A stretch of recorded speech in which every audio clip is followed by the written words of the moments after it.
Bonjour à tous. Bonjour à tous, bienvenue. Nous sommes très heureux de vous accueillir dans ce festival So Deep Tech organisé maintenant à cette période de l'année. Et voilà, donc nous allons aujourd'hui, hop, je vais juste revenir sur le premier slide. Donc on va aujourd'hui, on est un des derniers, puisqu'on a juste un autre webinaire qui aura lieu donc juste après, organisé par mon camarade Kamel. Et voilà, donc aujourd'hui, on va vous présenter un webinaire qui a une importance toujours stratégique. Donc quand on est dans la, que ce soit dans la deep tech ou ailleurs du reste, quand on est dans l'exploitation d'une entreprise, c'est la dimension trésorerie. On est sur le nerf de la guerre, on est sur le cash management. Et pour ça, on a deux experts de folie que je vais vous présenter et qui sont là pour étayer cette dynamique trésorerie et aussi cycle d'exploitation. Parce que c'est le cycle d'exploitation et la manière dont on le gère qui permet de déterminer comment on va organiser la gestion de son cash management. Voilà, donc moi je suis Christian Gautreau, je fais partie du pôle systématique, je coordonne l'enjeu One Health et la relation entreprise et je suis très heureux d'être le monsieur loyal de ce webinaire. Juste pour vous rappeler qu'on a eu beaucoup de webinaires pendant notre séquence So Deep Tech, pendant notre festival, et que tous ces webinaires, vous allez pouvoir les retrouver d'ici quelques jours en replay, en accès libre. Et donc, vous, sur le site de Systématique, vous pourrez retrouver tous ces webinaires et les regarder tranquillement pendant votre été. Donc, petit rappel pratique. Vous avez la possibilité de poser des questions dès maintenant. On répondra aux questions en fin de séance. Mais vous avez sur le chat la possibilité de poser vos questions. Donc, n'hésitez pas, quel que soit le sujet qui vous intéresse, vous le posez et nos deux intervenants pourront y répondre sitôt leur présentation terminée. On va commencer. Je vais vous présenter donc nos deux intervenants. Donc Philippe Castin, qui est directeur financier en temps partagé.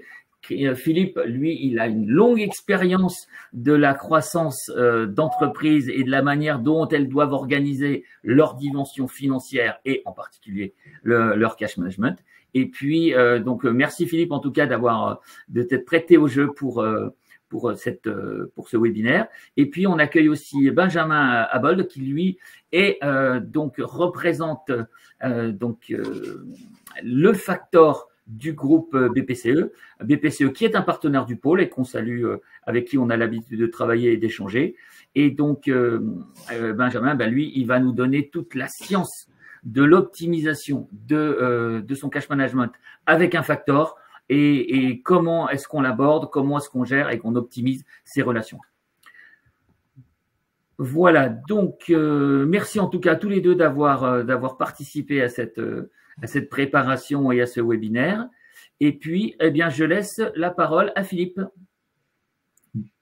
Bien, bonjour à tous et à toutes. Donc, le sujet du jour, ça va bien être la trésorerie sur le cycle d'exploitation.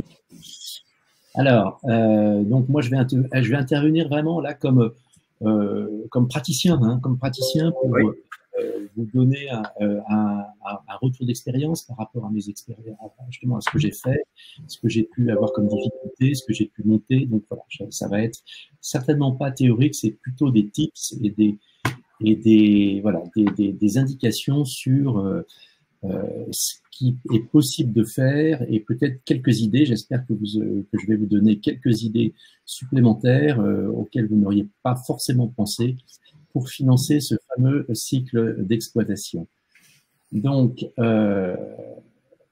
alors, j'insiste beaucoup au départ sur la trésorerie, le cycle d'exploitation, comment le financer, c'est très bien. Mais la priorité au départ, c'est bien de savoir connaître son cycle d'exploitation et connaître ses besoins, puisque c'est vraiment d'abord vos partenaires financiers, ça va être la première question qu'ils vont vous poser, et donc c'est impératif d'avoir cette approche. Et c'est pas anodin, hein, c'est pas, on le retrouve pas toujours. Ça veut dire quoi? Ça veut dire une comptabilité à jour, c'est-à-dire que vous avez un rythme clôture comptable qui existe dans l'entreprise et qui est régulier et qui est mensuel, on va dire, parce que je pense que le rythme mensuel est un bon rythme. Alors, on ne parle pas de clôture, je pense qu'un certain nombre d'entre vous ont un expert comptable qui clôture les comptes, donc ils ne clôturent pas forcément tous les mois. D'autres sont plus structurés en interne et ont peut-être une clôture mensuelle. Il n'empêche que vous devez avoir des informations comptables mensuelles précises et assez rapides, c'est-à-dire ne pas attendre le milieu ou la fin du mois d'après pour avoir ces informations. Pourquoi? Parce que ça va vous décrire, c'est pas une question de résultat là, et puis c'est pas le sujet du jour. Ça va vous donner des indicateurs sur finalement votre BFR, votre besoin en fonds de roulement. Donc c'est comment se finance quel est le besoin de financement de votre exploitation, et ça va vous permettre de chiffrer vos dettes fournisseurs. Donc c'est un arrêté à la fin du mois pour savoir effectivement le montant de vos dettes fournisseurs, évidemment le montant de vos encours clients, de vos créances clients, pardon. Si vous travaillez dans le manufacturing ou si vous avez des interventions de service, vous aurez effectivement du stock de marchandises ou un stock d'encours également, qui peut être important de valoriser. Là, c'est un peu plus compliqué au mois le mois, mais en tout cas, j'insiste sur le stock de marchandises, la valorisation, donc la valorisation des créances clients et des dettes fournisseurs. Et donc, sur ce fameux cycle d'exploitation, donc on est bien d'accord, pour le mesurer, je pars de la première dépense pour pouvoir construire le service ou le produit que je vais ensuite vendre. Donc je pars de cette première dépense en coût, en fait, et je vais jusqu'à l'encaissement final de mon service ou de mon produit. Et donc c'est cet écart que j'ai entre ces deux éléments, qui est mon cycle d'exploitation, et évidemment avec un financement nécessaire, puisque je vais la plupart du temps commencer par dépenser, et ensuite je vais faire après des encaissements. Donc voilà, donc je vous ai mis là le cas d'école pour juste qu'on se comprenne bien. Évidemment, quand vous avez une activité avec une intervention notamment de maintenance hors contrat de quelqu'un qui intervient au jour le jour et qui facture au jour le jour sur par exemple une prestation de maintenance industrielle, là votre cycle d'exploitation il est très simple, il est très court et il est facile à identifier. Donc ça, vous n'allez pas avoir des gros calculs à faire pour savoir effectivement comment il va évoluer. Maintenant, on est dans des entreprises de croissance, hein, et puis c'est notre thème. Quand ça grossit vite, là par contre, là il va falloir avoir une vision beaucoup plus précise, parce que sur votre cycle, le BFR en croissance va augmenter, et va augmenter proportionnellement à la croissance de l'entreprise. Toute chose égale par ailleurs, évidemment, hors plan d'action particulier sur les éléments du BFR. Voilà, donc d'où cette nécessité de le tenir à jour, effectivement, cette compta.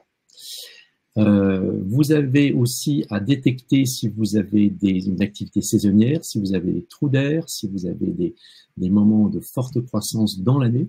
Ça, c'est pas anodin du tout, parce qu'il va y avoir aussi des financements peut-être particuliers, où il va y avoir une attention à avoir là-dessus. Sur activité d'été ou sur activité avant la période de Noël ou quelque chose de beaucoup plus stable, et à ce moment-là, vous aurez moins d'impact sur votre besoin de financement de votre cycle d'exploitation. Donc voilà, et également, ça dépendra bien évidemment beaucoup de votre activité et comment vous facturez vos clients, vos travaux, vos services. Alors j'ai mis l'exemple là sur le slide facturation à l'achèvement. Évidemment, si vous avez engagé et si vous n'avez pas d'acompte, vous allez avoir effectivement un cycle d'exploitation long à financer, si c'est uniquement en facturation à l'achèvement. Évidemment, c'est pas ce que vous allez essayer de faire, mais parfois on y est obligé. Vous allez également avoir parfois des encaissements de redevances qui vont être effectivement déconnectés, en partie en tout cas, du cycle d'exploitation. Vous pouvez aussi avoir des délais fournisseurs qui sont longs et des délais d'encaissement qui sont courts, notamment effectivement dans le commerce, ça peut être le cas. Voilà, vous allez avoir tout des cas de figure qu'il faut connaître, appréhender, mesurer, chiffrer. Ça, c'est vraiment un préalable. Bien connaître son cycle d'exploitation avant d'espérer pouvoir le financer. Deuxième volet de la connaissance de mon activité pour pouvoir bien la financer et bien discuter avec mes banquiers et donc avoir des chances de réussir avec mes banquiers. Ça va être aussi connaître bien ces flux de trésorerie et ces variations de trésorerie. Alors souvent, c'est quelque chose qui est plutôt bien suivi, puisque là, c'est la remontée finalement des comptes bancaires, soit dans sa comptabilité, soit directement sur la plateforme de trésorerie que j'ai. Donc, mais l'intérêt, ça va être effectivement d'avoir une analyse sur ces flux pour pouvoir, là encore, bien comprendre ce qui se passe chez vous.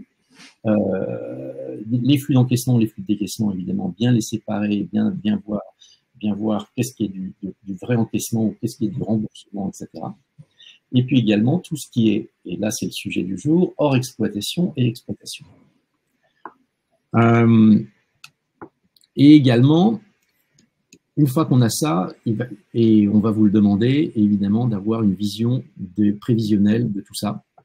Et ça, c'est absolument fondamental. C'est, OK, je connais à peu près mon cycle d'exploitation, je connais à peu près où j'en suis dans ma trésorerie. Maintenant, ça ne suffit pas du tout. Il va falloir que par l'utilisation de ces données passées et par le business plan et le budget, je puisse construire une trésorerie prévisionnelle. Ça, c'est fondamental. Si vous avez un business plan, un budget, il y aura une grille de passage, je dirais, entre la comptabilité d'engagement, les données d'engagement et l'impact sur la trésorerie. Et ce document-là, c'est un document fondamental qu'il faut mettre à jour régulièrement et que vos partenaires financiers vont vous demander très régulièrement. Et le fait de l'avoir de façon fiable va considérablement les rassurer et améliorer la relation bancaire avec vos banquiers. Voilà, c'est un grand préalable, mais c'est un préalable indispensable. Et c'est du vécu et c'est effectivement nécessaire pour pouvoir ensuite discuter des financements.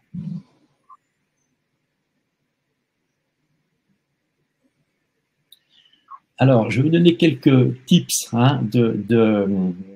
d'attention qu'il faut pour pouvoir améliorer, sécuriser, optimiser et financer son exploitation.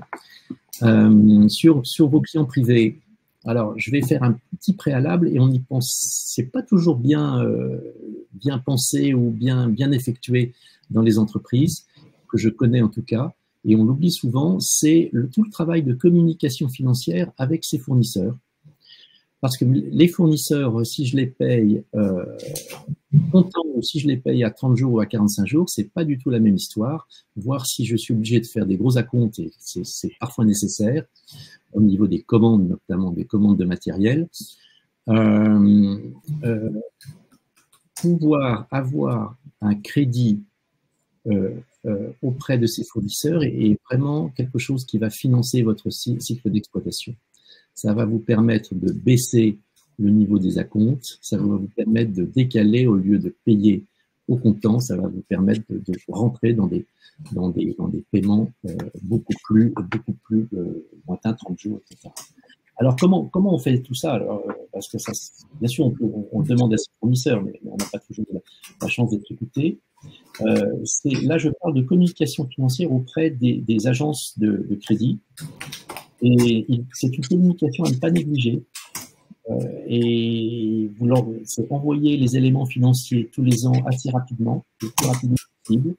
Communiquer auprès de donc je parle de Euler Hermès par exemple, de Dun & Bradstreet, voilà, d'un certain nombre d'évalueurs d'entreprises qui vont auprès de vos fournisseurs, qui vont donner un rating ou alors qui vont assurer justement les comptes clients de vos fournisseurs et ils vont donner une tranche d'assurance et là, une fois qu'elle est dépassée, là, votre fournisseur vous demandera de payer directement.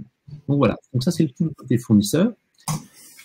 Ensuite, vous avez bien sûr toute l'attention auprès des clients. C'est vos clients, alors on les choisit pas toujours, évidemment. On n'a pas toujours envie de les sélectionner. Il n'empêche qu'il y a un très bon réflexe. Là, c'est dans l'autre sens. Vous avez des agents de notation, vous avez des évaluations. Évaluez vos clients, évaluez les risques, évaluez leurs habitudes de paiement. Ça fait partie des choses indispensables. On ne fait pas toujours. Et ensuite, éventuellement, ça peut être aussi intéressant de limiter le risque auprès des clients.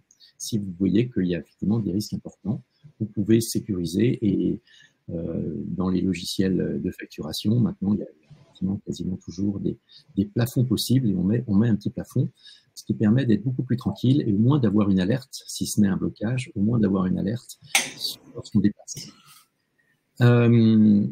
Alors, sur les moyens de paiement, là, c'est le petit point 5. Alors, évidemment, bien sûr, le moyen de paiement, c'est peut-être le virement qui est quasiment universel. Mais le prélèvement automatique, effectivement, est une bonne solution. Ça va bien sûr dépendre de vos clients et de votre type d'activité. Et puis, quelque chose qui est beaucoup plus atypique, que j'ai rencontré et qui peut être intéressant avec un type de clientèle, c'est revenir à la LCR. Je dis revenir parce que c'était très, très en vogue avant, autrefois, et c'est devenu un peu obsolète. Mais ça peut être revenir sur une LCR. Alors, c'est pas papier, hein, bien sûr électronique. Pourquoi? Parce que ça permet, si j'ai une clientèle, notamment d'artisans, des gens qui ne tiennent pas leur comptabilité de façon serrée et qui ne s'occupent pas des virements à faire, ça peut être une façon de, finalement, d'organiser soi-même les virements de mes propres clients. Et donc ça, ça peut être intéressant si notamment on a une clientèle de petits artisans qui ne sont pas organisés au niveau comptable.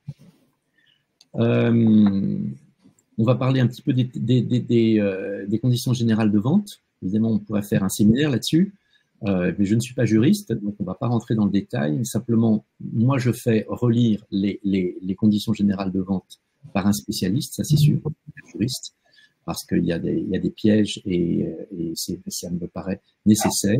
Et c'est les conditions générales de vente que je peux opposer aux conditions générales d'achat, si elles sont bien faites et si elles sont bien sûr positionnées dans les comment ça s'appelle, sur la commande et sur la facture.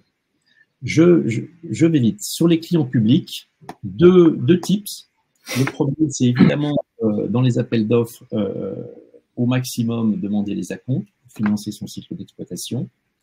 Et pour ne pas avoir les fameux 3 mois de délai d'encaissement, si c'est plus, ceux qui travaillent avec le public voient très bien ce que je veux dire, c'est vraiment travailler sur les rejets chorus et savoir pourquoi on a tous ces rejets. Et voilà, est-ce que c'est parce que j'ai pas bien délivré, est-ce que parce que j'ai mal rempli effectivement ma demande chorus, est-ce que j'ai un mauvais numéro de marché ou il y a eu un numéro bis, etc. Il y a tout un tas de raisons qui fait qu'on a des rejets chorus et qui effectivement donc ça complique bien les choses. Je continue sur les financements. Donc, financer son cycle d'exploitation, c'est aller regarder dans ses actifs circulants, donc dans son actif, donc c'est ce qui vaut chez moi, donc l'actif de son bilan. Et moi, alors j'ai un peu cette méthode de regarder chaque ligne de mon bilan en me disant, bah, tout ça c'est un actif. Et au fond, est-ce que je ne vais pas essayer de trouver un financement en face de chaque ligne d'actifs? Et sur un certain nombre, parfois c'est possible. Donc ça aussi, c'est à retenir. Ce sont des tips.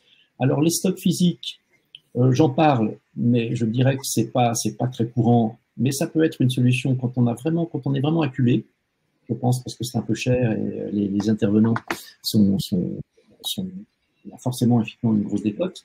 Mais ça peut être effectivement un actif avec un financement possible. Évidemment, mobiliser tout ce qui est en crédit d'impôt. Donc, à l'actif de son bilan, j'ai des lignes de crédit. Alors, bien sûr, le CER, le crédit d'impôt innovation, ça se mobilise auprès des banquiers en attendant d'encaisser. L'IS, ça va être moins la mobilisation que le remboursement des acomptes si on a trop payé.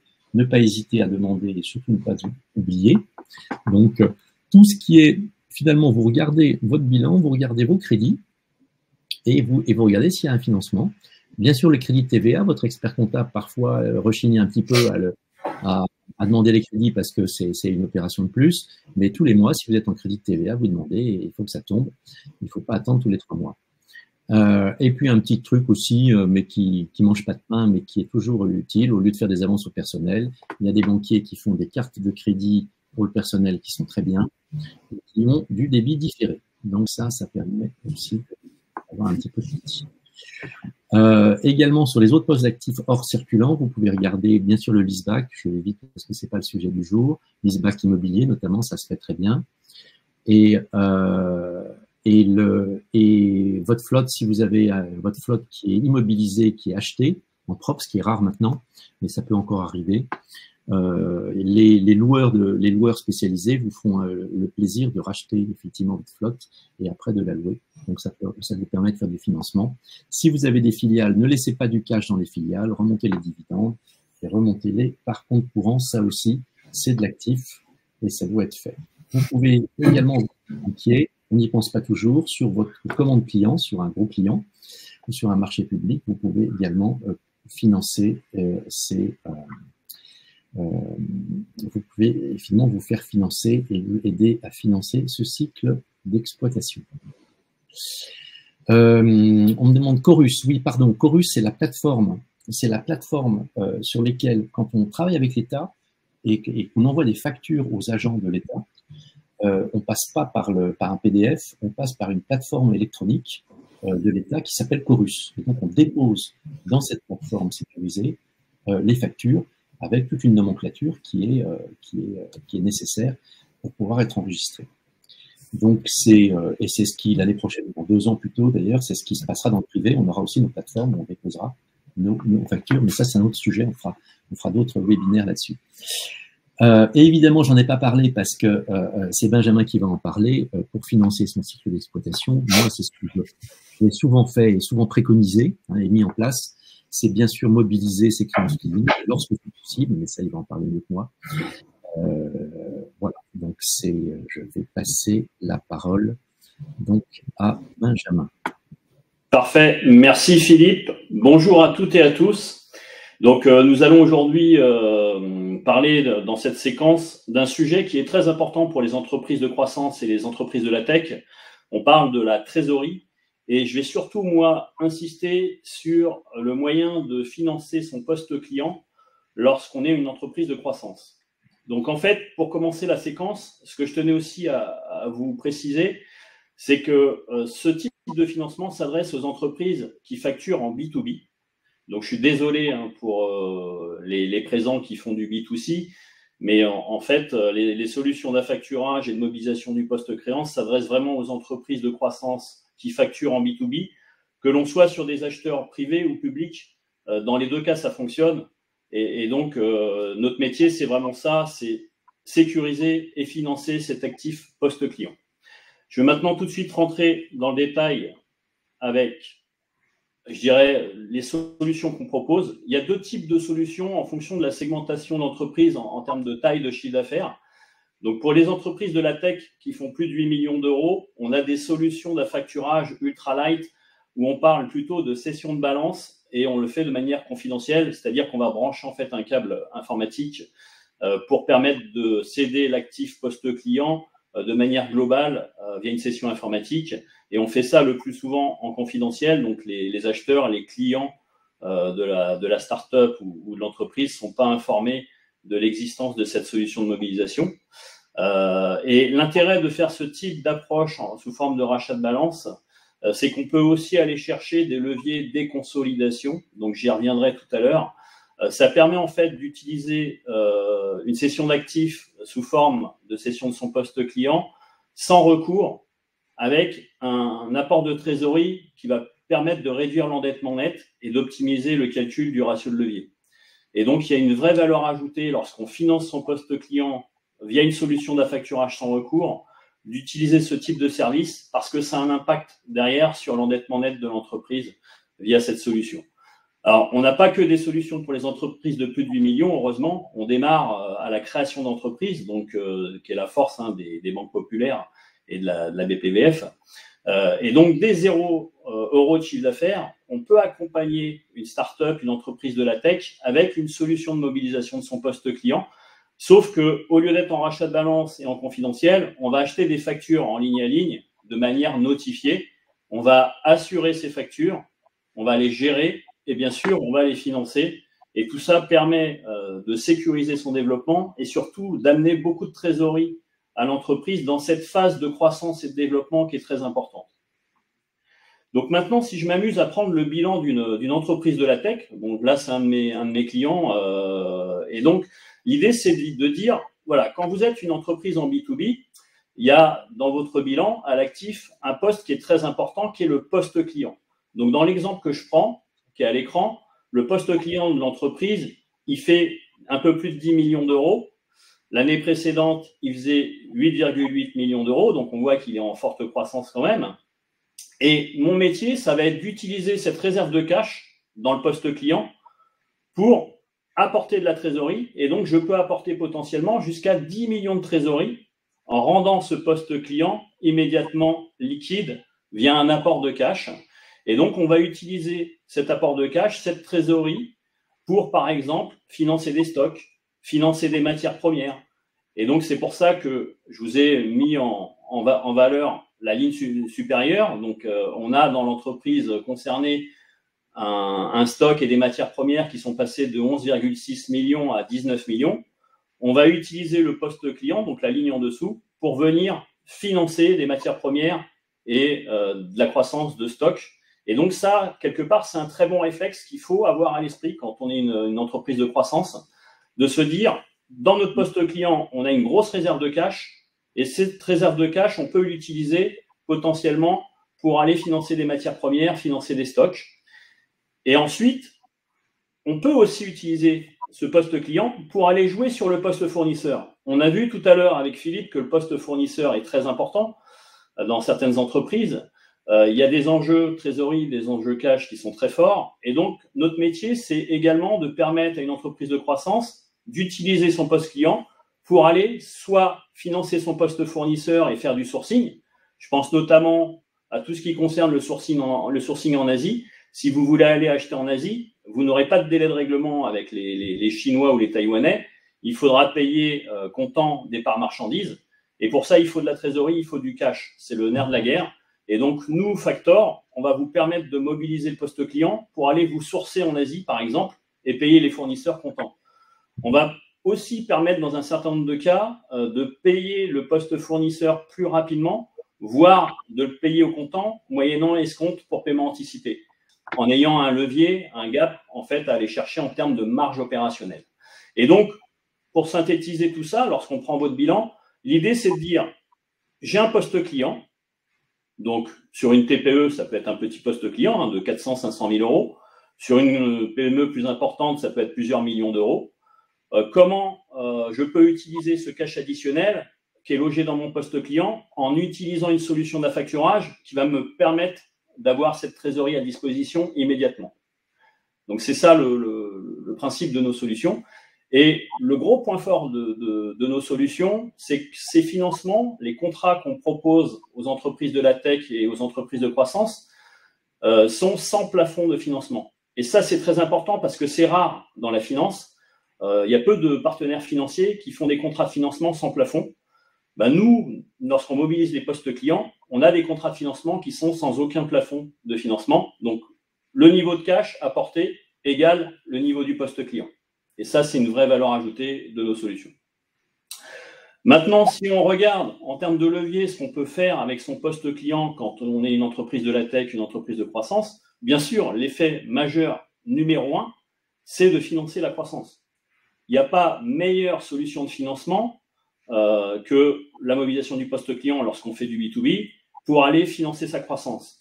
Pour une raison simple, c'est que si demain, je suis une entreprise de la tech et que j'ai une croissance de 100% par an, c'est très compliqué d'aller voir un financier et lui demander des lignes d'accompagnement qui doivent augmenter de 100% chaque année.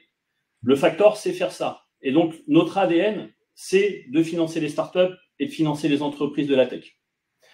Ensuite, on l'a vu sur les stocks, les matières premières, il faut avoir ce bon réflexe d'utiliser la réserve de cash liée au poste client pour aller financer des stocks, pour aller financer des matières premières et avoir une vraie valeur ajoutée dans les négociations avec ses fournisseurs et dans son business model. Le sourcing fournisseur, je viens d'en parler, donc vous avez bien visualisé qu'on peut aller se sourcer sur de nouvelles zones géographiques en Asie ou payer plus rapidement ses fournisseurs pour être un client prioritaire quelque part. Et ça, c'était important dans la période qu'on a connue de pénurie, d'inflation. Tout le monde était à la recherche de cash pour justement avoir un levier sur ses fournisseurs. Et donc, la facturage répondait vraiment à cette problématique-là. Après, c'est moins connu, mais on a aussi un impact en termes de levier sur les investissements parce qu'on va permettre à l'entreprise qui réalise de très gros investissements d'avoir un bridge de trésorerie par le poste client pour accompagner le financement des investissements qui vont se faire le plus souvent en crédit bail. Donc, c'est ce qu'on appelle du crédit moyen long terme, en crédit classique, crédit bail. Et nous, on va simplement venir bridger un apport de cash, de trésorerie, soit pour mettre de l'apport dans l'opération, soit pour sécuriser le paiement des échéances liées au financement crédit moyen long terme. Et donc, c'est très intelligent de raisonner, j'ai un gros investissement à faire, j'interroge mes financiers, ma banque, je mets en place un crédit moyen long terme et je viens bridger une solution de trésorerie en parallèle à ce crédit moyen long terme. On fait la même chose pour les croissances externes, sauf que là, c'est encore plus magique puisque lorsqu'on fait une croissance externe en B2B, on peut utiliser le poste client de la cible rachetée au jour du closing pour lever la trésorerie liée à ce poste client. Et ça, souvent, les chefs d'entreprise qui font de la croissance externe ne pensent pas à utiliser ce levier de trésorerie qui est ce poste client qui existe dans la cible rachetée. Et donc, voilà, pensez-y. Si demain, vous rachetez une entreprise qui fait du B2B, il y a un poste client et ce poste client peut générer de la trésorerie au jour du closing. Donc, utilisez ce type de service d'affacturage.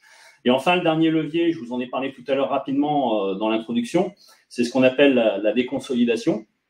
La déconsolidation, en fait, il faut visualiser que c'est finalement assez simple.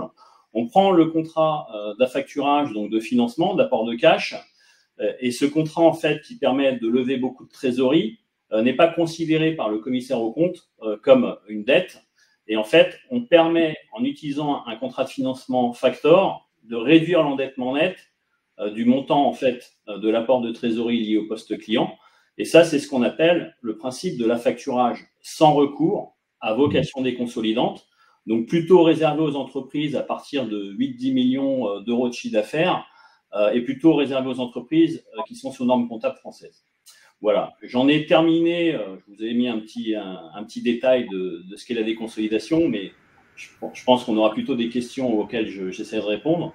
Et donc, j'en ai terminé pour mon exposé. Je redonne la parole à Christian pour tout ce qui concerne le chat et les questions, et je vous remercie. Très bien. Eh bien, merci à tous les deux de ce point très exhaustif là sur les différentes approches. Moi, je voulais juste rajouter un autre point qui est plus une approche finalement commerciale, mais effectivement, son cycle d'exploitation, on peut aussi essayer de le dupliquer ou de le casser. Et surtout quand on est dans une société de tech, on a des ressources, on peut se placer aussi comme on peut se placer, en général, on veut se placer comme fournisseur d'une expertise, d'un logiciel ou d'un produit, mais on peut aussi, on a des ressources qui sont intéressantes et on peut aussi les proposer en mode donc forfait et pour aller sur des tickets qui sont peut-être plus courts et faire en sorte que les ressources elles soient en quelque sorte mises à disposition de clients ou de clients potentiels qui pourraient se dire bah tiens moi je vais faire une partie de mon AMOA avec cette entreprise, ça me permettra de la connaître, ça me permettra de faire un premier ticket avec elle et puis le jour où il y aura une grosse opération, et bien à ce moment-là on se connaîtra déjà et on entrera dans un cycle d'exploitation qui sera plus long. Et donc casser son cycle, ça peut aussi permettre de trouver des clients dans lesquels on va pouvoir tout de suite engager des interactions parce que ce sera des tickets. On aura des ressources, on aura des tickets plus faciles à prendre et donc de s'imposer, de se montrer sur un marché. Et puis, il y a un autre point, c'est que quand on est avec, Philippe en a parlé et Benjamin aussi, quand on est avec une assurance crédit ou l'assurance crédit du facteur, eh bien, on peut identifier les clients qui sont les bons payeurs ou les moins bons payeurs et donc ajuster son offre. On n'est pas obligé d'avoir une offre qui est figée, c'est pas marqué dans le marbre, et on peut, dans ce cas-là, organiser une offre un petit peu différente ou un petit peu, comment dire, structurée de manière différente pour que le ticket d'entrée soit plus important, pour que le setup, si on vend du logiciel, il soit plus important, pour que la partie formation puisse être vendue différemment. Tout ça pour que les équipes commerciales, elles se disent, ben voilà, il faut qu'on ait plus de focus sur un client qui paye très bien que sur un client qui est réputé mauvais payeur. Et ça, c'est important parce que ça va orienter aussi le travail des équipes commerciales. Et puis, il y a beaucoup d'équipes commerciales qui sont aussi rémunérées sur le délai de paiement. Et donc, ça, c'est important parce que ça peut être pas toujours systématique, mais ça peut être important pour une société qui est en croissance de faire en sorte que les équipes commerciales aillent mettre un vrai focus sur le délai de paiement et l'optimisation du cycle d'exploitation. Voilà pour une petite précision qui sort un peu du contexte financier, mais qui est importante parce qu'elle permet de se dire que le cash, il se travaille à tous les niveaux d'entreprise. Et comme le disait justement Philippe aussi, eh bien, on peut aussi changer ses modes d'achat et faire en sorte que sur du véhicule, par exemple, on passe sur de la location ou sur certaines ressources qui peuvent être importantes pour des chantiers particuliers, eh bien, passer par des réseaux d'indépendants, des réseaux de prestataires indépendants, et qui font que eux aussi seront en mesure, quelquefois sur des prestations au forfait, eh bien, de donner des conditions de paiement et donc du coup de casser ce cycle d'exploitation. Alors, je vais reprendre un certain nombre de questions. Benjamin en a parlé un petit peu, mais effectivement, la problématique quand on fait des achats. Donc, la question, c'est certains fournisseurs en Asie notamment demandent de manière systématique des règlements au comptant avant départ des marchandises. Comment faire pour trouver des financements ou de la trésorerie pour payer ses fournisseurs et ce sourcing? Est-ce que vous avez un point particulier, Philippe, peut-être un rétexte sur ton parcours où tu as vu cette problématique? Oui. Non, effectivement, c'est quand je parlais du rating des fournisseurs, on était plutôt dans un mode franco-français. Sur les fournisseurs asiatiques, là, on n'a pas le choix la plupart du temps. C'est compliqué. C'est un financement. C'est un financement. J'ai pas vraiment de solution là, à part effectivement, comme disait Benjamin, trouver d'autres sources de financement pour financer ces achats au comptant. Donc, j'ai pas plus de trucs, malheureusement, à proposer là-dessus. Après, il y a un point qui peut être important aussi, c'est que effectivement, quand on est sur la conquête d'un marché, on peut aussi s'adresser, on peut effectivement trouver plus intéressant un fournisseur qui est en Asie, parce qu'on aura des meilleures conditions, parce que mais quelquefois les volumes d'achat sont plus importants, les conditions de paiement, on vient d'en parler. Donc quelquefois, ça peut être intéressant pour certains marchés de prise de conquête de bien être aussi informé des distributeurs et des revendeurs européens. Et en particulier français, parce qu'il y a plein de revendeurs qui sont à des conditions financières au total qui sont peut-être moins intéressantes, mais qui vont permettre de les séquencer et surtout qui pourront, comme le disait Philippe, une fois qu'on a fait une bonne communication financière avec eux, qu'on a déjà eu du volume d'affaires, de pouvoir accorder des conditions intéressantes. Donc ça peut être intéressant aussi de panacher, de se dire, ben voilà, sur une grosse opération, sur quelque chose d'établi, je peux avoir des fournisseurs qui seront avec des marges plus intéressantes, mais sur des marchés où je vais être peut-être plus en délicatesse avec le mode de paiement du client final, eh bien peut-être de casser ce cycle en trouvant des partenaires qui vont, eux, en quelque sorte, prendre à leur charge une partie du cycle d'exploitation. En revanche, lorsque ce ne sont pas des marchandises et que c'est un équipement industriel, évidemment, on retrouve une possibilité de financer par par Crédit Bail notamment, hein, c'est-à-dire qu'on va évidemment essayer de monter un Crédit Bail avec son banquier, et là ça a du sens parce que c'est du matériel industriel, donc là c'est beaucoup plus facile. Sur des marchandises, c'est plus compliqué. Alors, on avait une autre question. Souvent, les sociétés qui répondent à des marchés publics, encore que maintenant il y a plein d'autres opportunités de travailler avec le public, hein, comme le catalogue UGAP par exemple, ou d'autres marchés UGAP. Mais dans le cas où on répond à un appel d'offres, la question qui est posée, c'est souvent on se restreint à cocher la demande d'acompte parce qu'on se dit ah, si je demande l'acompte, j'ai peut-être moins de chances d'avoir l'attribution du marché.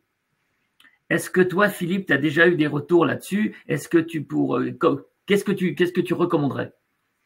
Alors, je suis pas la personne qui négocie avec le département ou le ministère, mais j'ai pas l'impression, franchement, j'ai jamais entendu parler de ça, en disant qu'on allait effectivement, j'ai jamais entendu quelqu'un qui m'a dit non, on coche pas ça parce qu'on va pas avoir le marché, etc.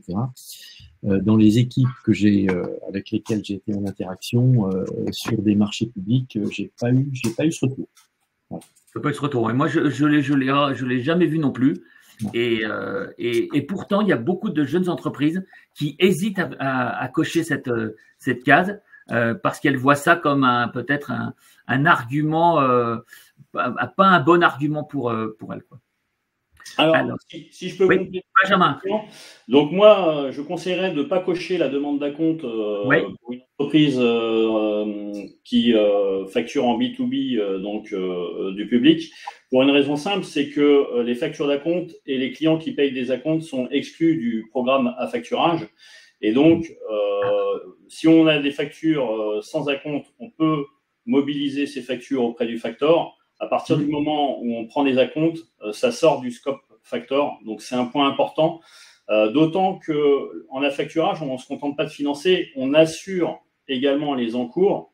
Donc, on met en place une police d'assurance crédit qui couvre à 100%, sans franchise, sans carence. Donc, à partir du moment où le factor a donné son go pour assurer et pour financer, pour moi, il n'y a plus lieu de demander des acomptes. Voilà. Effectivement, c'est important de le dire. Alors, qu'est-ce qu'on avait comme autre question?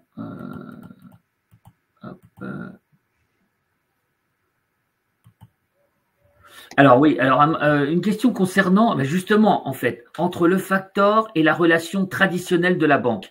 C'est pas toujours évident de comprendre quel est le meilleur interlocuteur, comment on peut les mettre, j'allais dire, pas en concurrence, mais disons en alternative, et comment, pour Benjamin, toi qui es le factor d'une banque, comment ça se passe la relation entre finalement le chargé d'affaires de BPCE, de la banque, et puis le factor, et par rapport à un facteur qui serait peut-être pas qui serait pas dans un partenariat bancaire.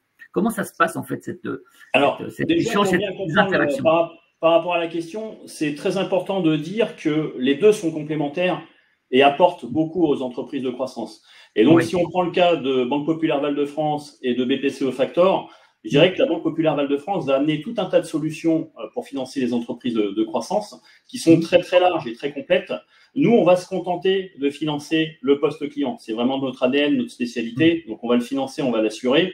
Et en fait, il faut panacher l'ensemble des solutions de financement, celle de la banque, celle du factor, pour avoir, je dirais, un panel complet d'accompagnement. Et les entreprises de croissance ont vraiment besoin d'outils et de solutions spécifiques. Et ça, on est capable de l'apporter au niveau de BPCE. Après, pour ce qui est des facteurs qui ne sont pas des facteurs bancaires, il y en a plus beaucoup en France, mais il doit y en avoir encore un ou deux. Je dirais que l'inconvénient d'un facteur qui n'est pas bancaire, c'est que justement, il ne va pas avoir accès pour le client à un panel varié de solutions de manière, on va dire, globale et cumulée. Il va juste répondre sur la partie financement du poste client.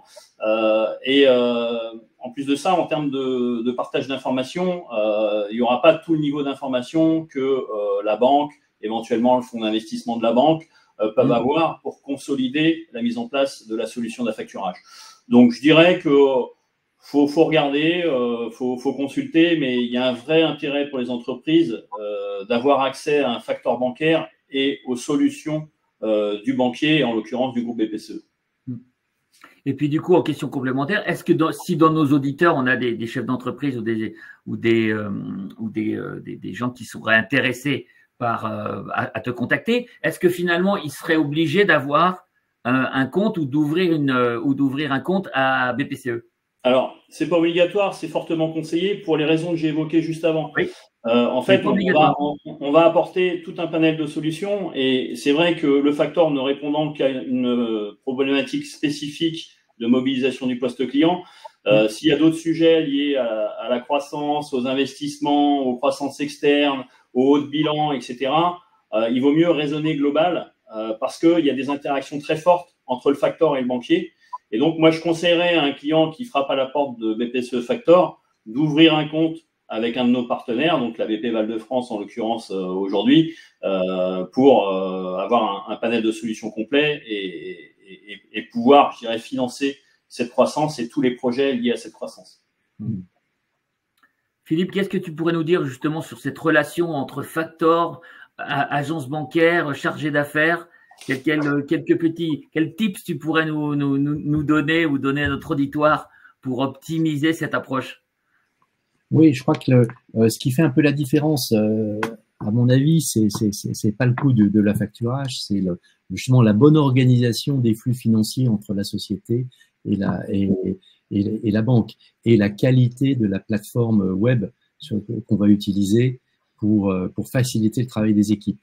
Donc ça, pour moi, ça va être voilà, dans cette interaction entre la banque et l'entreprise sur la facturage, en vécu toute la partie opérationnelle, finalement, flux quotidien, c'est très important parce que il faut éviter que ça complexifie les opérations comptables. Donc ça, c'est un argument important pour la société d'affacturage de présenter quelque chose de simple.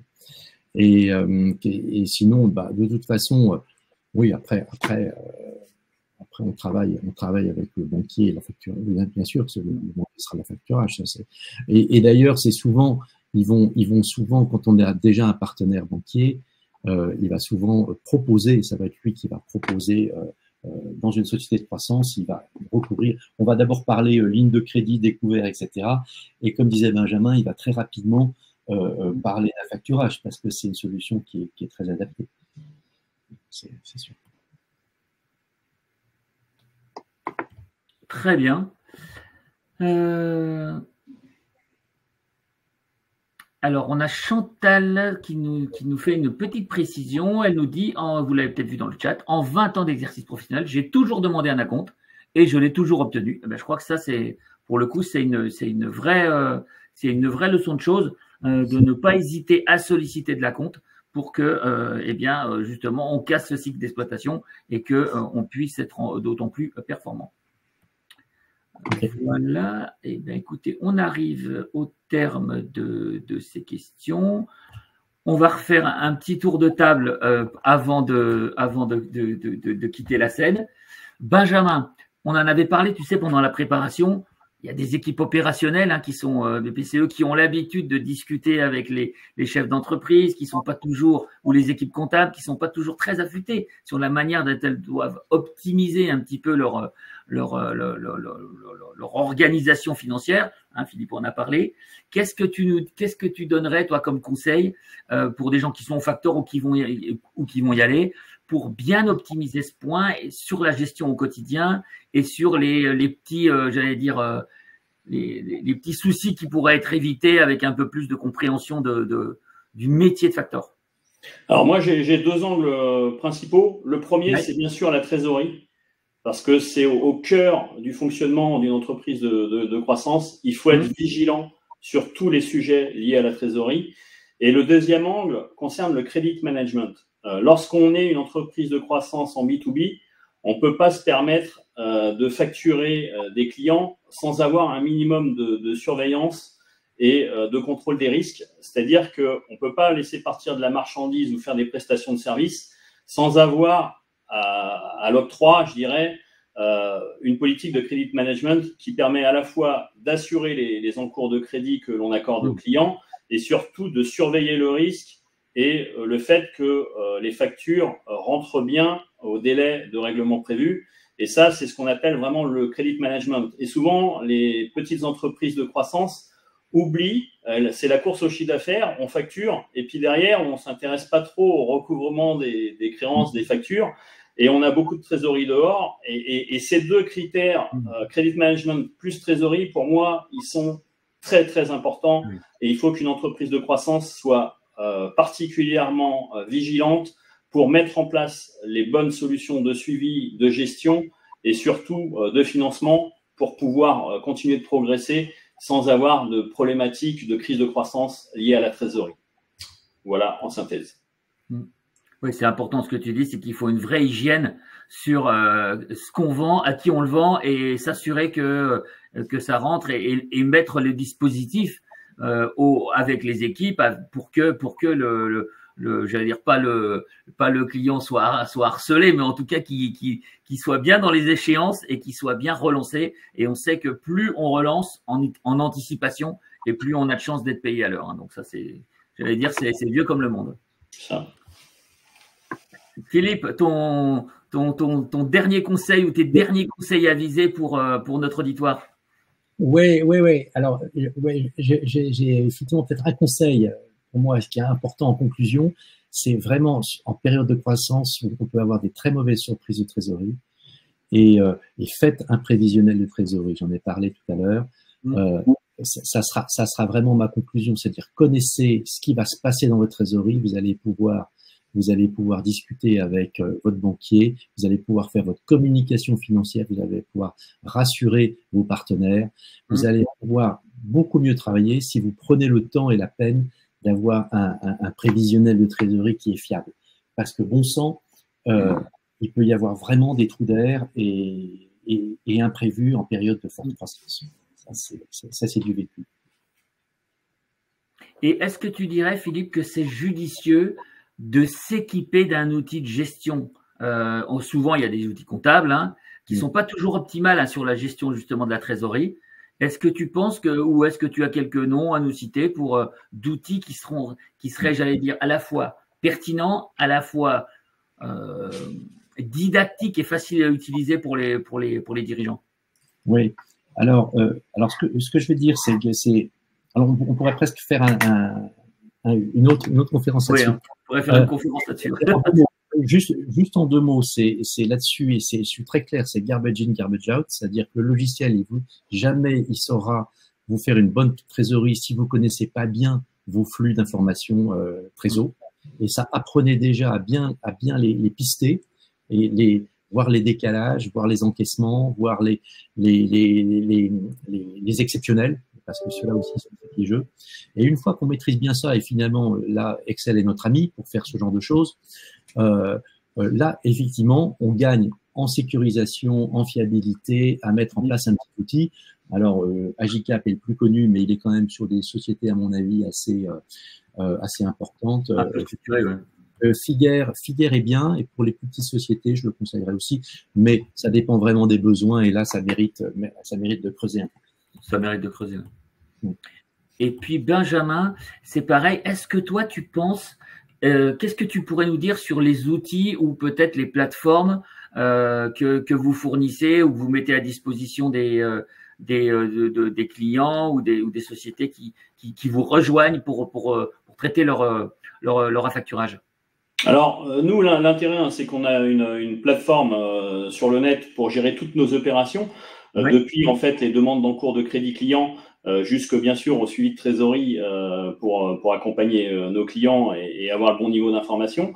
Et on a également, mais là, je dirais que c'est plus des outils analytiques qui nous servent à faire du credit management. On a des outils qui permettent d'avoir le détail des comportements acheteurs de quasiment tous les acheteurs en France. C'est-à-dire que toutes les entreprises en France, en fait, sont monitorées avec une data très pointue chez nous. Et donc, on est capable, juste en donnant un nom de société, de comparer son comportement paiement avec l'ensemble de son secteur d'activité et d'avoir beaucoup de data qui nous permettent d'apporter de la valeur ajoutée en termes de conseils et surtout de prévention des risques crédits et d'accompagnement de nos clients. Oui, ça c'est important, hein, parce que ça veut dire qu'on va aller chercher de la croissance ou du chiffre d'affaires et on va envoyer ces équipes commerciales sur des cibles qui auront été travaillées en termes de business, mais qui auront été travaillées aussi en termes de risque de paiement. C'est ce qu'on appelle le développement sécurisé. Lorsqu'on travaille avec un factor comme BPCE Factor, on peut faire du développement en dormant sur ses deux oreilles. On est sûr d'être assuré et payé. Et ça, pour un chef d'entreprise de start-up, c'est certainement une des meilleures solutions. Il n'y a aucun doute. Et puis, j'ajouterais même que pour avoir suivi pas mal de nos opérations avec, puisque vous savez, au sein du pôle, on a pas mal on a un club des investisseurs, hein, et on a un label iFrance qu'on produit. Et c'est vrai que c'est un point à mettre en avant. Et peut-être Philippe, en dernière question, tu pourras nous répondre là-dessus. C'est important aussi que les investisseurs puissent être informés de la bonne gestion de cette trésorerie et que les outils sont là, que des process ont bien été établis, des process de relance-recouvrement, des process de gestion du risque, d'anticipation du risque.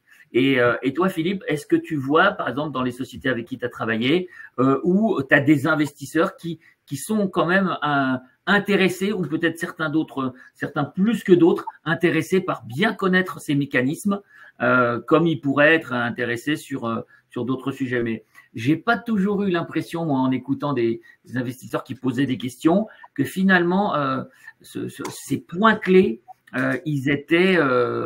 ils sollicitaient ou ils voulaient avoir une vision très claire. Est-ce que toi, tu as vu, est-ce que tu pourrais recommander à notre auditoire comment approcher des investisseurs en leur parlant justement de cette approche de gestion de la trésorerie?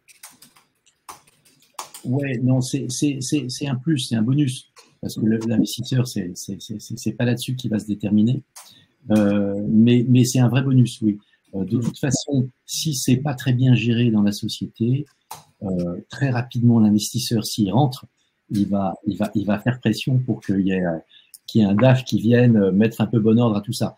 J'ai dit ça avec un petit sourire parce que ça va être comme ça que ça va se passer très concrètement, quoi. Il va découvrir effectivement si c'est mal processé, il va demander à ce que ça soit bien processé et donc mettre un peu de professionnalisme dans tous les circuits de financement, d'exploitation en fait. Le haut de bilan, c'est lui qui va s'en occuper et le bas de bilan, c'est pas lui qui s'en occupe. Donc il va vouloir qu'il y ait quelqu'un de compétent qui vienne s'occuper des financements de bas de bilan. C'est aussi clair que ça. Et donc, et d'où l'intérêt d'avoir bien anticipé pour aller dès le départ dans sa quête d'investisseurs, ben leur démontrer que toute cette partie bas de bilan, elle a été bien comprise, elle a été bien processée, et que sur ce point-là, ils n'auront pas d'inquiétude. Vous voulez ajouter quelque chose, Benjamin, sur ce dernier point, peut-être? Non, c'est tout bon pour moi. Merci. Ouais. Très bien. Eh bien, écoutez, messieurs, un grand merci à vous. Et j'espère que notre auditoire aura pris quelques points importants sur la manière dont on doit bien processer, en résumé en quelque sorte, de bien processer la manière dont on va gérer son cash management, de la manière dont on va gérer ses risques et les anticiper. Et puis voilà, écoutez, vous aurez l'accès au replay. Si dans notre auditoire, il y a des gens qui sont intéressés pour prendre contact avec Benjamin ou Philippe, n'hésitez pas à nous le dire. Vous êtes déjà en relation avec le pôle, donc on se fera un plaisir de mettre en relation notre auditoire avec Benjamin et Philippe. Et voilà, il ne me reste plus qu'à vous remercier, à remercier Catherine et ses équipes pour ce formidable Festival SoDeepTech. Il y a encore juste après, entre 16h et 17h, un dernier webinaire qui va parler d'achat responsable et qui sera très intéressant pour bien cerner la manière dont on peut aussi mettre en avant auprès de sa clientèle et de son écosystème la manière dont on organise ses achats responsables, en responsabilité, comme le diraient certains hommes politiques, anciens premiers ministres. Et voilà, merci à tous. excellente fin de journée, un bel été par avance à tout le monde. Et puis, dès le début de l'été, tous nos webinaires seront accessibles en replay, à consommer sans modération. Merci. Bonne fin de journée. Au revoir. Au revoir, Benjamin. Au revoir.